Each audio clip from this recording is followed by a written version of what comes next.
گرد و نواح میں آس پاس کے علاقوں میں کر سکے، کیونکہ افسس ایک مشہور جگہ تھی اور وہ جگہ تجارت کے لیے بہت مشہور تھی، وہاں تجارتی کام بہت زیادہ ہوا کرتے تھے، اور اسی لیے خداوند کے بندہ مقدس پالوس رسول نے اس جگہ کو چنا، یہاں پر کلیسیا قائم ہوئی، اور اب وہ اسی کلیسیا سے مخاطب ہے، نہ صرف افسیوں کی کلیسیا سے بلکہ آج مجھ سے اور آپ سے بھی۔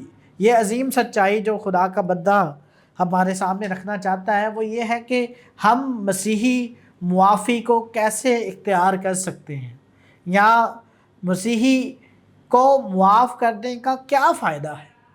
ایک مسیحی شخص جو ہے کسی دوسرے شخص کو کیوں معاف کرے، آخر وہ کیوں معاف کرے، تو اس کے بدلہ میں جو ہے اسے کیا فائدہ حاصل ہوگا، یا ایک مسیحی کو یوں کہہ لیجئے کہ کسی دوسرے شخص کو کیسے معاف کرنا چاہیے۔ میں نے آپ کو بتایا کہ نمبر 1 خدا کی یہ خواہش ہے کہ مسیحی شخص دوسرے مسیحی کو یا اپنے کسی دوسرے بہن بھائی کو ویسے معاف کرے جس طرح مسیح میں ہم معاف کیے گئے ہیں۔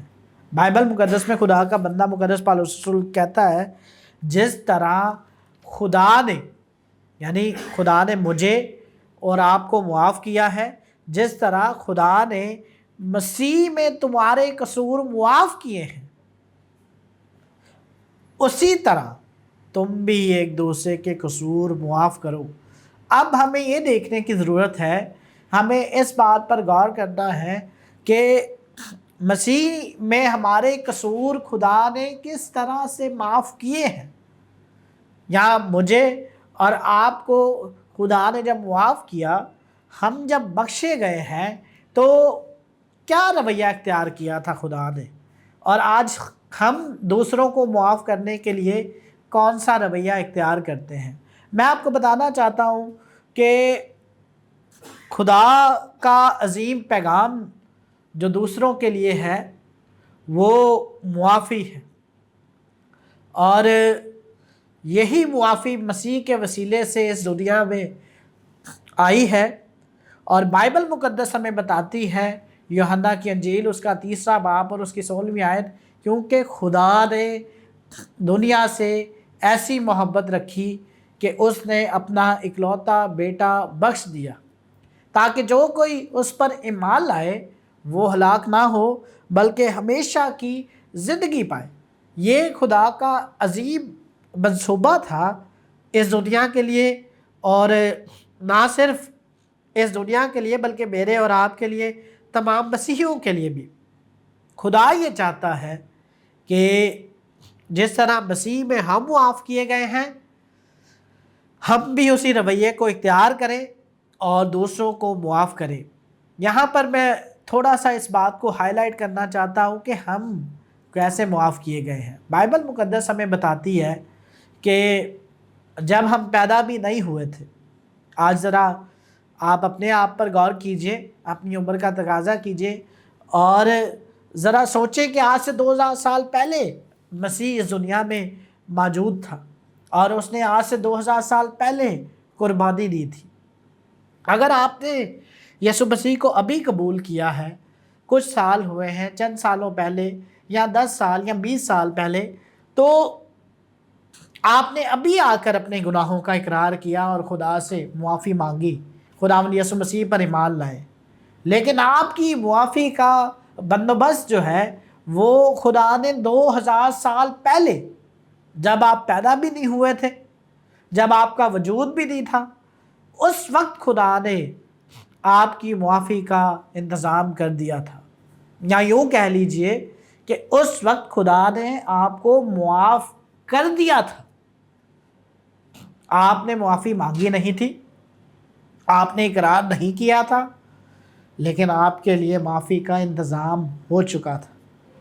اور بائبل مقدس، اگر میں اس سچائی کو تھوڑا سا اور پیچھے لے جاؤں عہد عتیق میں، تو کلام مقدس یسوع مسیح کے بارے میں کہتا ہے کہ وہ ازل سے ذبح کیا ہوا برہ ہے، یعنی جب کچھ نہیں تھا، جب عالم وجود میں نہیں تھے، جب یہ دنیا نہیں بنی تھی، آدم کا گناہ اس دنیا میں نہیں آیا تھا، خدا پہلے سے جانتا تھا کہ میں اپنے بیٹے کو اس دنیا میں بھیجوں گا اور وہ آ کر اس دنیا کو گناہوں سے رہائی دے گا، گناہوں کی معافی دے گا، لوگ اس پر ایمان لا کر گناہوں سے رہائی حاصل کریں گے۔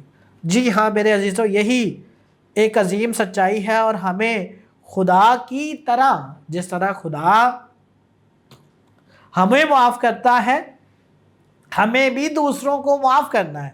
تو ذرا سوچیں کہ آج میرا اور آپ کا رویہ جو ہے وہ معافی کے لیے کیسا ہے۔ ہم جب کسی کو معاف کرنا چاہتے ہیں، کوئی بھی شخص جس نے ہمارا قصور کیا ہو یا نہ کیا ہو، جب ہم کسی سے ناراض ہوتے ہیں، ہم کسی نے ہمارا دل دکھایا ہے، اور ہم اس بات کے لیے تیار ہوتے ہیں کہ اب ہمیں کبھی بھی اس شخص کو معاف نہیں کرنا، اور یہاں تک ہوتا ہے کہ ہم یہ کہتے ہیں کہ آپ سے جو ہے ہمارا جینا اور مرنا ختم ہے، ہمارا آپ سے کوئی تعلق نہیں ہے۔ انسان اپنے دل کو اس قدر سخت کر لیتا ہے، اس قدر اس کے دل کو شاید ٹھیس پہنچتی ہے جب ہم کسی تکلیف کا شکار ہوتے ہیں، تو ہم سامنے والے کو معاف کرنا نہیں چاہتے، اور کہیں ہم میں اگر تھوڑی سی نرمی پیدا ہو جائے اور ہم چاہیں کہ ہم دوسرے شخص کو معاف کریں، تو پھر ہماری کچھ ایکسپیکٹیشنز ہوتی ہیں، کچھ ہماری ترجیحات ہوتی ہیں، کچھ ہماری خواہشات ہوتی ہیں۔ ہم یہ چاہتے ہیں کہ معافی تو ہوگی، لیکن شرائط ہماری ہوں گی، ہم اپنی مرضی سے معاف کریں گے، اور اس میں سب سے پہلی شرط ہماری یہ ہوتی ہے کہ سامنے والا آ کر جو ہے وہ ہم سے معافی مانگے۔ لیکن یہاں پر خدا کا رویہ میں آپ کو بتانا چاہتا ہوں کہ خدا نے آپ کے اقرار کرنے سے پہلے آپ کو معاف کیا تھا۔ خدا کی طرح اگر ہم معاف کرنا چاہتے ہیں تو خدا نے آپ کے اور میرے اقرار کرنے سے پہلے ہمیں معاف کر دیا تھا، ہمارے لیے یسوع مسیح کو قربان کر دیا تھا، ہمارے لیے اپنے اکلوتے بیٹے کو بخش دیا تھا۔ اس کا رویہ یہ ہے کہ اقرار کرنے والا بعد میں اقرار کرے گا، اور معافی کا انتظام پہلے ہے۔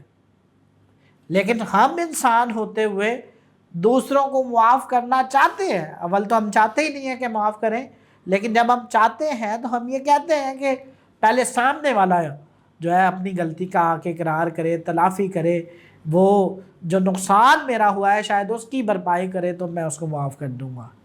نہیں نہیں نہیں، ہرگز ایسا نہیں ہے، یہ خدا کا رویہ نہیں ہے۔ اگر آپ مسیحی معافی میں شامل ہونا چاہتے ہیں تو آپ کو خدا کے رویے پر خدا کی طرح جو ہے سوچنا پڑے گا، خدا کی طرح جو ہے وہ دوسروں کو معاف کرنا پڑے گا۔ کوئی آپ سے آ کے معافی مانگے یا نہ مانگے، کوئی آپ کے سامنے آ کر اقرار کرے یا نہ کرے، دوسرے شخص نے چاہے آپ کو جتنی بھی تکلیف دی ہے، اس پر غور نہیں کرنا ہے کہ اس نے میرے ساتھ کس قدر جو ہے وہ غلط رویہ اختیار کیا ہے، کس قدر اس نے میرے دل کو ٹھیس پہنچائی ہے۔ کیونکہ خدا کا کلام یہ کہتا ہے، خدا کا بندہ داؤد کہتا ہے، اے خدا اگر ہم اپنے گناہوں کا حساب کریں تو کون ہے جو تیرے سامنے کھڑا ہو کر تجھے جواب دے سکتا ہے۔ تو خدا کا رویہ یہ نہیں تھا، خدا نے ہمارے گناہوں کا حساب نہیں کیا، لیکن ہم جو ہے حساب کتاب میں الجھے رہتے ہیں اور گناہ کو معاف کرنا نہیں چاہتے، اور معاف نہ کرنا بھی ایک گناہ ہے۔ میں آگے چل کر بتاؤں گا کہ اس کے کیا کیا نقصانات ہو سکتے ہیں۔ لہٰذا مجھے اور آپ کو انتظار نہیں کرنا کہ کوئی آ کر ہم سے معافی مانگے، ہمیں پہلے سے معاف کرنے کے لیے خدا کی طرح تیار رہنا ہے۔ دوسری بات یہ کہ جب معافی جاری کی جائے تو سامنے والے کے رتبے پر، سامنے والے کی حیثیت پر اور سامنے والے کے سٹیٹس پر جو ہے وہ نظر نہ کی جائے۔ ہم اکثر جو ہے وہ میں یہ کہنا چاہتا ہوں خدا کے کلام کی روشنی میں منافقت کا شکار ہوتے ہیں۔ کیوں؟ جو شخص ہم سے بڑا ہے یا جو شخص ہم سے زیادہ برکت والا ہے، ہو سکتا ہے وہ پیسے میں ہم سے زیادہ برکت والا ہو سکتا ہے وہ رویے میں، رہن سہن میں ہم سے زیادہ برکت والا ہو، ہم اس سے ناراض نہیں ہوتے، ہم اس کو فوراً معاف کرنے کے لیے تیار رہتے ہیں۔ لیکن جو شخص ہم سے کم تر ہے، یا یوں کہہ لیں کہ جو ہم سے ہمارے برابر کا ہے یا ہم سے تھوڑا نیچے ہے، وہ ایک سطح نیچے جو ہے وہ اپنی زندگی بسر کر رہا ہے، ہم ان کو معاف کرنے کے لیے تیار نہیں ہوتے۔ اور یہ قطعاً بائبلی رویہ نہیں ہے۔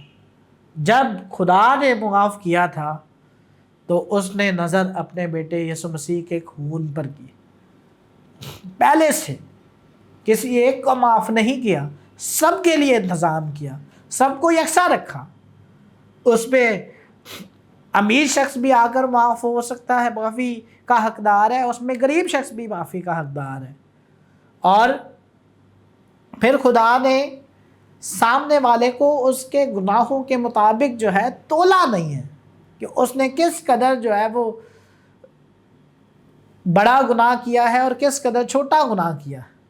تو مجھے اور آپ کو بھی سامنے والے کے گناہوں کے حساب سے، اس کے سٹیٹس کے حساب سے اس کو تولنا نہیں ہے، اس کی برابری نہیں کرنی ہے، بلکہ بتانا ہے اور اپنا رویہ خدا کی طرح ظاہر کرنا ہے کہ گناہ اس نے چاہے جیسا بھی کیا ہے، جیسی بھی تکلیف دی ہے، جس قدر بھی اس نے میرے اور آپ کے دل کو ٹھیس پہنچائی ہے، کوئی گناہ ایسا بھی ہو سکتا ہے جو معاف کرنے کے لائق نہیں ہے، لیکن اگر ہم مسیحی معافی دینا چاہتے ہیں، مسیحی معافی میں شامل ہونا چاہتے ہیں، تو ہمیں اس گناہ کو بھی معاف کرنے کی ضرورت ہے۔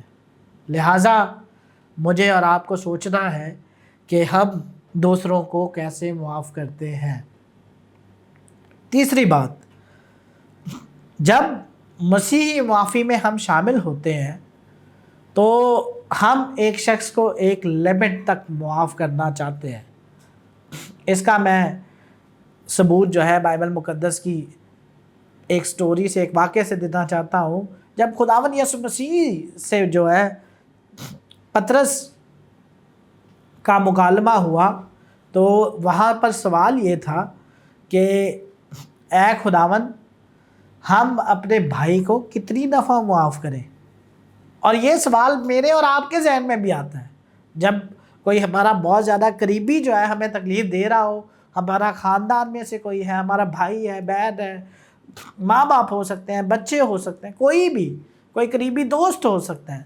تو جب وہ ہمیں تکلیف دیتا ہے تو ہم ایک دفعہ اسے معاف کر دیتے ہیں، 2 دفعہ اسے معاف کرتے ہیں۔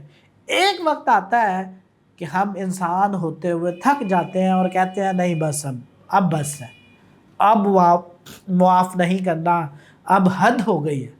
یہ بھی شاید جملہ ہمارے منہ سے نکلتا ہے، لیکن بائبلی رویہ کیا کہتا ہے؟ یسوع مسیح سے جب یہ سوال کیا گیا تو پطرس نے جواب دیا ہے خداوند کیا 70 دفعہ؟ شریعت کا جو اصول تھا وہ شاید اس نے دہرایا، اس وقت جو دستور تھا، کیا ہم اپنے بھائی کو 70 دفعہ معاف کریں؟ تو خداوند یسوع مسیح نے بتایا کہ نہیں، 7 کے 70 مرتبہ۔ اس کا مطلب یہ ہے کہ اگر آپ 7 کو 70 سے ضرب دیں تو 490 کا فگر بنتا ہے۔ ایک شخص کو آپ نے متواتر اپنی زندگی میں 490 دفعہ معاف کرنا ہے۔ کیا ایسا ممکن ہے؟ ایسا ممکن نہیں ہے۔ تو خداوند یسوع مسیح نے یہاں پر اصطلاحاً یہ بتایا ہے کہ ہم نے مسیحی معافی کی کوئی لمٹ نہیں رکھنی ہے کہ ہم کتنی دفعہ کسی کو گن کے معاف کریں۔ جتنی دفعہ بھی تیرا بھائی تیرا گناہ کرتا ہے تجھے معاف کرتے جانا ہے۔ اور میں ایمان رکھتا ہوں جب آپ اگر گن کے بھی 7 کے 70 دفعہ معاف کرنا چاہیں گے، 490 دفعہ معاف کرنا چاہیں گے، تو مسیحی رویہ، مسیح کی سیرت آپ کے اندر کام کرے گی۔ مسیح خود جو ہے آپ کے اندر پنہاں ہوگا اور وہ بتائے گا کہ وہ کس طرح جو ہے ہمیں اپنی صورت پر ڈالنا چاہتا ہے۔ ایک وقت آئے گا کہ پھر آپ اس بات کا انتظار نہیں کریں گے کہ بھائی بار بار آ کر معافی مانگیں یا آپ بھائی کو کیوں بار بار معاف کریں۔ آپ مسیح کی طرح، خدا کی طرح اس کو معاف کرتے چلے جائیں گے اور خدا کی سیرت آپ کے اندر ابھرتی جائے گی۔ یہ ہے مسیحی معافی کہ ہم کس طرح سے جو ہے یا کیوں دوسروں کو معاف کریں۔ میں آپ کو بتانا چاہتا ہوں کہ اگر ہم اس معافی والے رویے کو اختیار نہیں کرتے تو کہیں نہ کہیں خدشہ ہے کہ ہم بھی معاف نہ کیے جائیں۔ جب ہم مسیح کی سیرت پر نہیں ڈلتے تو پھر بائبل مقدس بتاتی ہے کہ جس پیمانے سے تم ناپتے ہو اسی سے تمہارے لیے بھی ناپا جائے گا۔ یہاں پر میں آپ کے سامنے ایک چھوٹی سی کہانی جو ہے وہ رکھنا چاہتا ہوں۔ بائبل مقدس میں ایک شخص کا ذکر ہے جس پر کسی کا قرض آتا تھا اور اس پر بادشاہ کا قرض تھا۔ یہ سٹوری شاید آپ نے سن رکھی ہوگی کہ بادشاہ کا اس پر قرض آتا تھا۔ بادشاہ نے اسے بلایا اور کہا کہ تو میرا قرض جو ہے وہ کب ادا کرے گا؟ تو اس نے بادشاہ سے منت کی، اس کی سماجت کی، اس سے کہا کہ میں بہت غریب شخص ہوں، میں اتنا بڑا قرض جو ہے وہ نہیں دے سکتا، مجھے معاف کر دے۔ اور بائبل مقدس بتاتی ہے کہ بادشاہ نے اسے معاف کر دیا۔ لیکن جو ہی وہ شخص باہر نکلتا ہے تو ذکر ملتا ہے کہ اس کا اپنے بھائی پر جو ہے وہ تھوڑا سا قرض آتا تھا، تو وہ اس سے کہنے لگا کہ میرا قرض جو ہے وہ مجھے لوٹا دے۔ تو وہاں پر ذکر آتا ہے انجیل مقدس میں کہ وہ شخص اپنے بھائی پر ظلم کرتا ہے اور کہتا ہے کہ اسے وہاں ڈال دو جہاں قید ہے، رونا ہے، کیونکہ یہ میرا قرض ادا نہیں کر رہا۔ اس کے ساتھ سختی سے پیش آتا ہے۔ تو وہاں پر بادشاہ کا ایک سپاہی، دربار کا ایک بندہ جو ہے یہ ماجرا دیکھ رہا ہوتا ہے کہ جسے معاف کیا گیا تھا اب اس کا رویہ کیسا ہے، وہ معاف نہیں کر رہا۔ وہ جا کر بادشاہ کو یہ خبر دیتا ہے تو بادشاہ کے دربار میں پھر اسے حاضر کیا جاتا ہے اور بتایا جاتا ہے کہ جب میں نے تجھ پر جو ہے تیرا اتنا بڑا قرض جو ہے تجھے معاف کر دیا تھا تو کیا تجھ پر بھی لازم نہ تھا کہ تو اپنے بھائی کا قرض معاف کرتا؟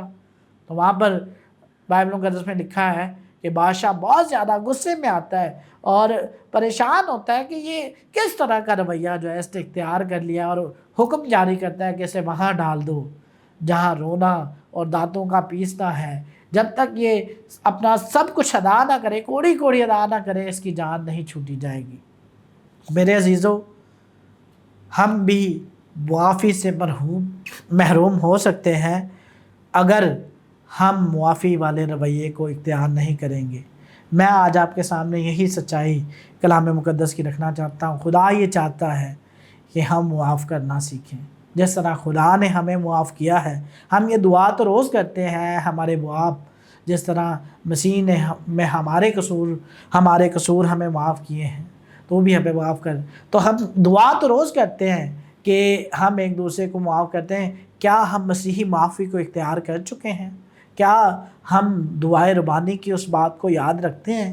کیا مسیحی معافی والا رویہ جو خدا چاہتا ہے میرے اور آپ کے اندر ہے؟ ایسا ہے؟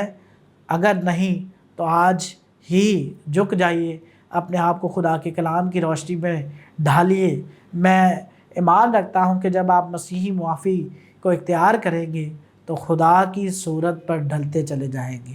اگر میں اور آپ چاہتے ہیں کہ ہم خدا کی صورت کے مطابق ہوں، خدا جیسا سوچیں، خدا جیسا کام کریں، تو ہمیں معاف کرنے کی ضرورت ہے۔ خداوند ہم سب کو اس کلام کے وسیلے سے برکت دے۔ آئیے ایک دعا مانگیں۔